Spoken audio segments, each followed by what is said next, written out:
This is a Hope 1032 podcast.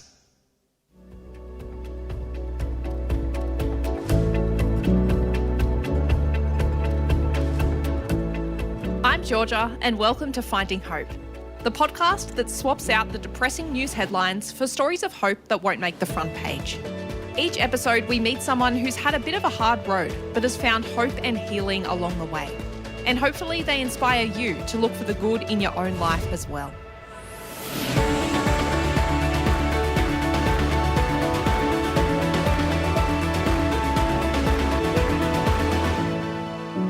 Episode 8, Elizabeth O'Brien.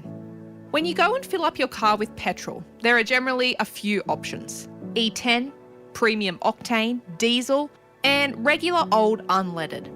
Unleaded. The word implies that there used to be something called leaded petrol. And if you're old enough, you'll probably remember putting it into your car.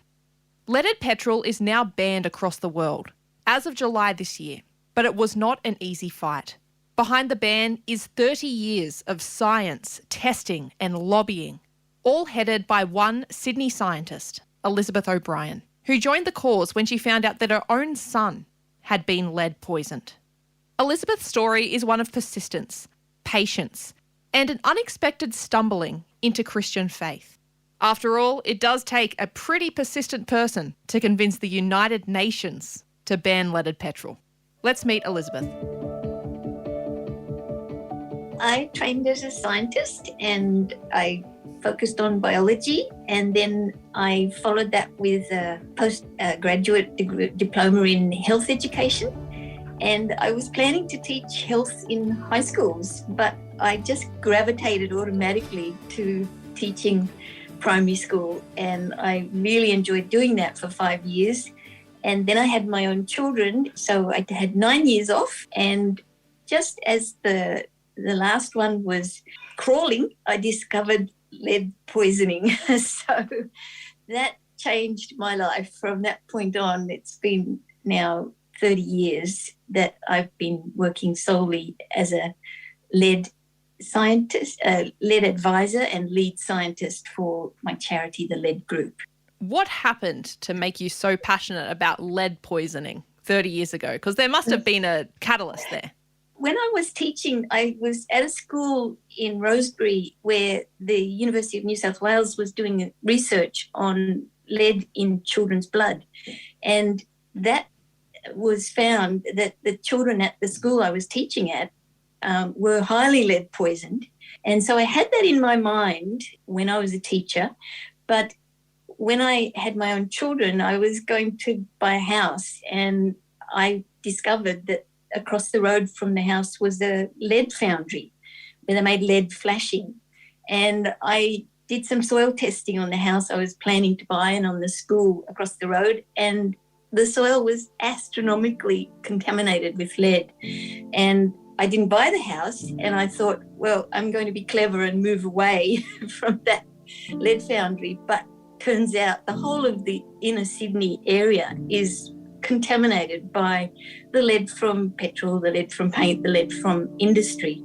And so where I did move, eventually about a year later, we had organised with the Environment Protection Agency to run studies, and they said that although they'd found lead soil contamination in every home they tested, they were going to do nothing about it because they didn't really have a role in it. It's important to realise something here. It's crucial to the rest of the story. Although lead poisoning was everywhere in the city, moving in the air from industry, leaded petrol and paint, there was no government agency with which to deal with it. People were aware of it, governments were aware of it, but there was nothing in place to do anything about it. An extremely frustrating situation for Elizabeth. Nevertheless, she pressed on and started with getting residents tested. And so we organised a blood lead study through the local health district, and it turned out my own son, even though we'd bought a house well away from a lead foundry, had the highest lead level in the study. And that was such a shock. And I thought, from all my reading, I knew that his potential was at risk. Him reaching his IQ potential and his lifelong longevity potential was at severe risk, and I didn't want that to happen to anyone else.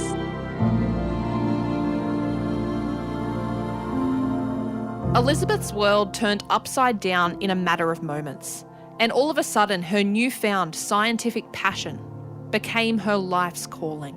It's also important to note here that Elizabeth's son didn't die from lead poisoning. We hear the word poison, and so often that's where our minds go. It wasn't like that. So I asked Elizabeth what the signs and symptoms are when someone is lead poisoned.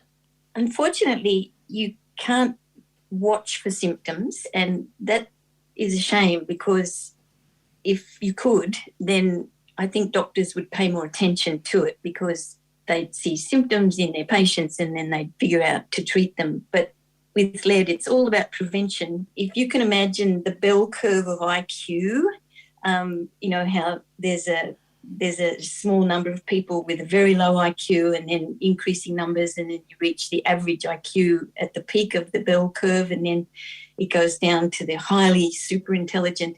Well, if the effect of lead poisoning is to basically shift that curve 5 to 10 IQ points downwards. So you're getting more people with 5 to 10 IQ points lost, and way fewer people in the super intelligent range, and more people in the dysfunctional low IQ range. So that's the biggest thing when I talk about children's potential being lost through their lead exposure. But actually, the more I've researched lead, it's worse than that. It's also a killer.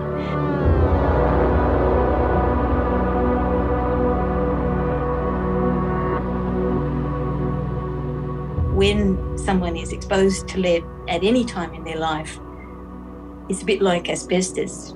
50, 60 years later, they are more likely to die of a heart attack, more likely to die of stroke, more likely to die of cancer, more likely to die of every cause of death, because, whatever state of health you're in, if you add lead to that, it worsens it. So your risk of dying early is increased, no matter what particular frailties you have. Increases blindness, it increases deafness, it increases bone breaks. The list of what lead causes just reads like what we think of as aging. That's really interesting, because it's so easy then for it to be written off as aging. Exactly. It is exactly the reason that it is called the silent pandemic, because it's everywhere throughout the world. You only have to have lead in petrol, and then the atmosphere, the currents of air currents will take that polluted air right around the world, right up to the poles, everywhere. So there's really no respect for borders when it comes to leaded air pollution. It's a universal issue. So you found out that your son was lead poisoned, and you decided to take matters into your own hands. So in 1991, you founded the Lead Group. Did you find this group alone, or was it with other people who knew of lead poisoning? How did this group come about? It actually was all because of a breastfeeding mothers meeting.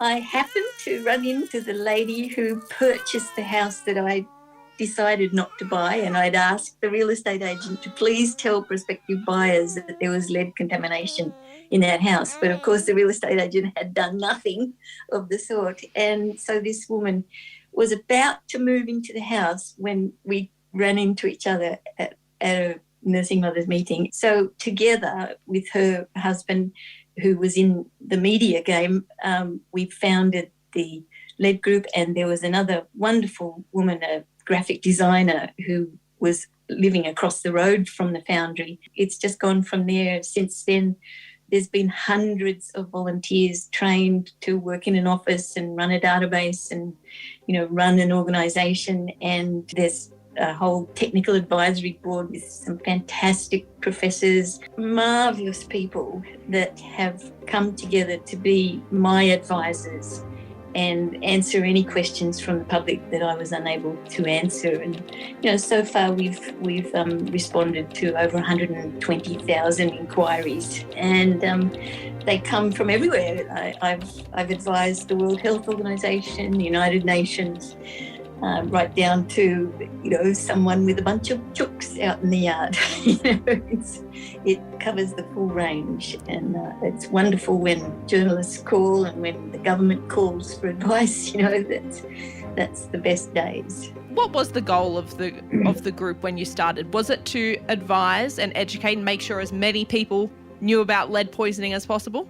Yes, and change laws. And, sadly, we haven't changed every law we aimed to change. I wanted there to be laws like there are in the United States, where anybody who's buying a property or renting an old property would be advised of lead risks potentially being in that property, and therefore have the knowledge sufficient to go and get it tested. But we never got that legislation passed. But we have done a lot of other good, for instance, removing leaded candles from the market and removing lead soldiers from the market. And, there's just so many safety issues with consumer products that we've managed. And then the big two of paint and petrol. Let's talk a little bit about leaded petrol, because I know that was a big dream of yours when you started this 30 years ago. Your dream was to see leaded petrol gone from the world. Now, in 2002, the first part of that dream came true. What happened? So that was when Australia became the last of the developed countries in the world to eliminate leaded petrol after our 10-year campaign to get that to happen. We went down to Canberra. We talked to Ros Kelly, who was the then Environment Minister. We convinced her that there should be a price differential for leaded petrol. Your older viewers will remember that the price of leaded petrol suddenly shot up 2 cents per litre in the mid-1990s.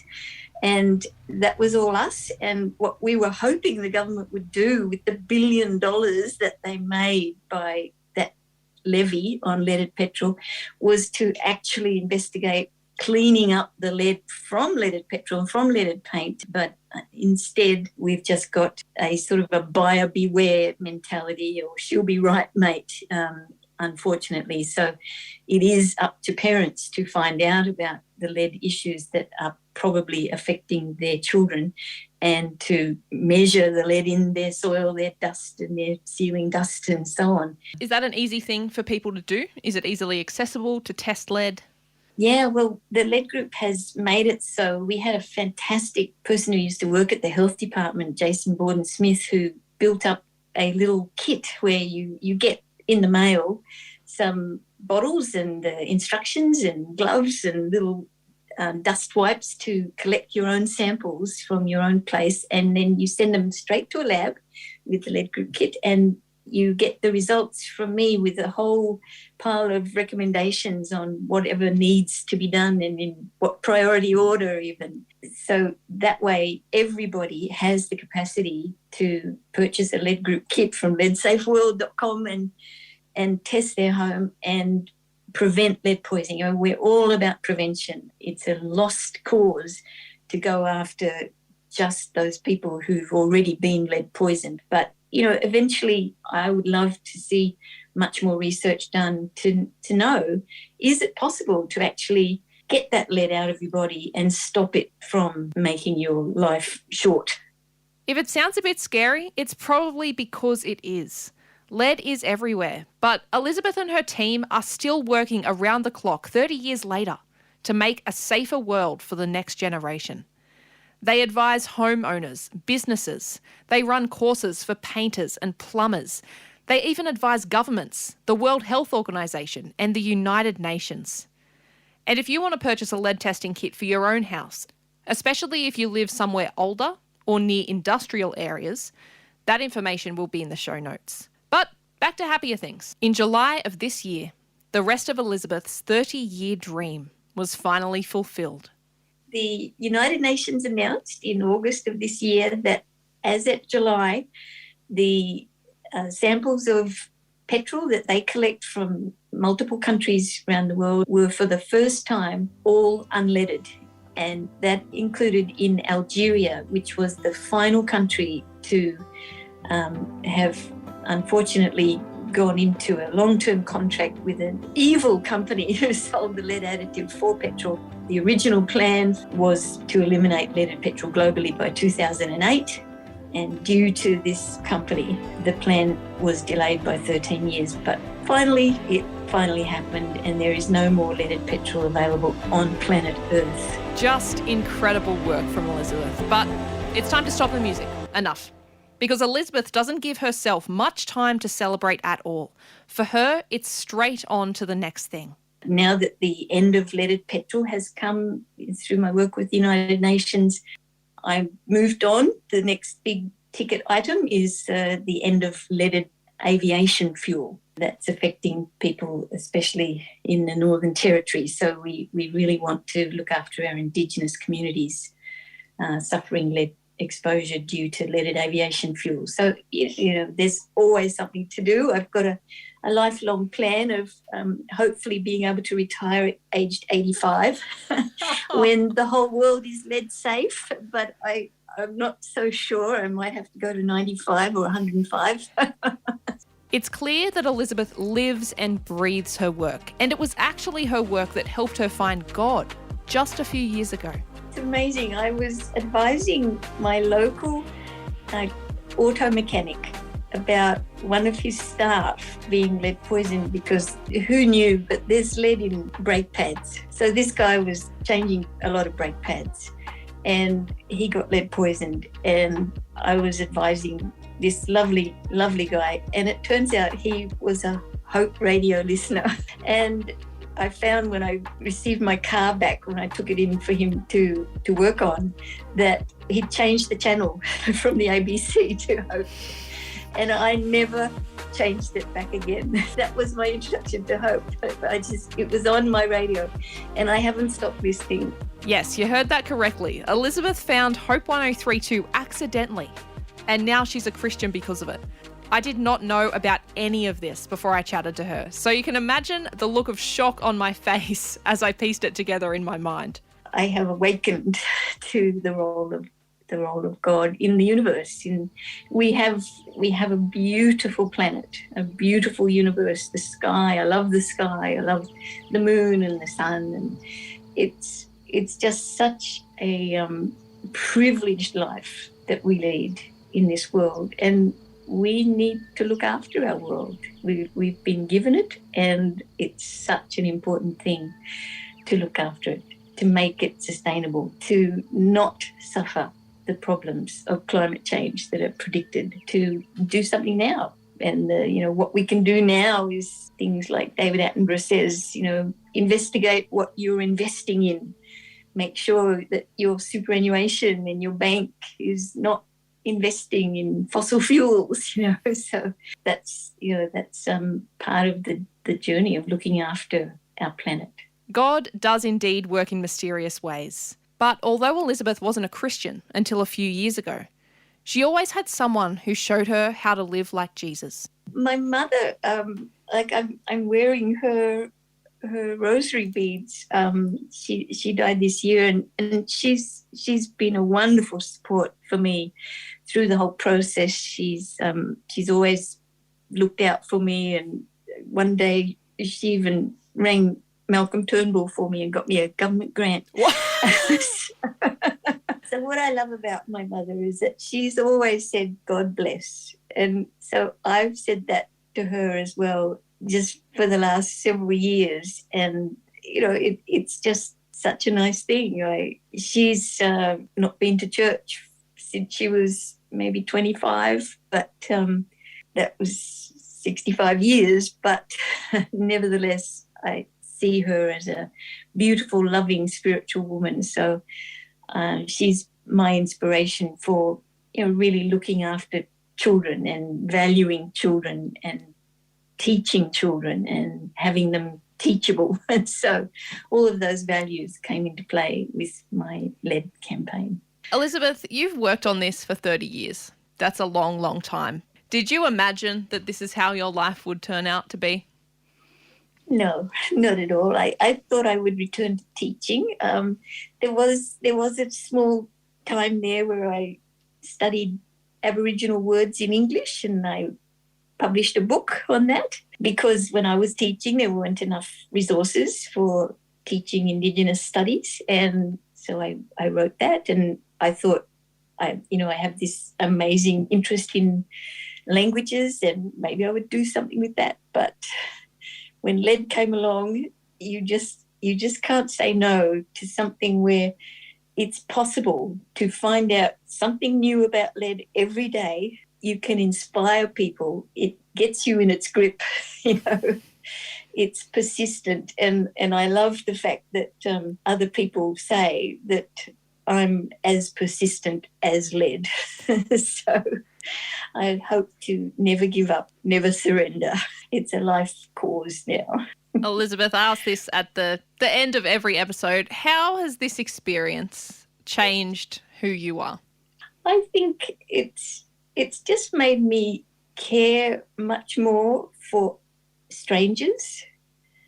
I think, as I was growing up, it was all about my friends, my family, and now I'm perfectly happy to, spend an hour talking to someone to sort out all of their issues, because I can help them, and really nobody else in Australia is in such a position as that. And it's just gratifying when people are so grateful to find out that they can prevent their children from ever being lead poisoned. That's the greatest reward for me, to know that, we've probably saved billions of IQ points being lost. We've saved billions of years of life being lost by these changes to the world, and there's more to go, but we will get there. It's a wonderful way to live, is to improve other people's lives. Thank you so much to Elizabeth O'Brien for sharing her incredible story. You can find out more about the Lead Group and how to test for lead poisoning in your house or workplace on their website, leadsafeworld.com. You can also enter an art competition run by the Lead Group for your chance to win cash prizes and also become more aware of lead safety and help your kids become more aware as well. You can do that at volcanoartprize.com, and all of that information is also in the show notes. If you or someone you know has a story of hope to share and you'd like to be interviewed for the podcast, I'd love to hear from you. You can leave a comment on the Finding Hope page at hopepodcasts.com.au. If you like this episode, be sure to subscribe to get future episodes in your feed and tell a friend about it. You can also leave a review on whatever platform you're listening from and tell us what you love about the podcast. I'm Georgia, and thank you for listening to this episode of Finding Hope. I'll leave you with this, one of Elizabeth's favourite verses. Whatever you do, do it wholeheartedly, as though you were working for your real master and not merely for humans. Colossians chapter 3, verse 23. Catch you next time.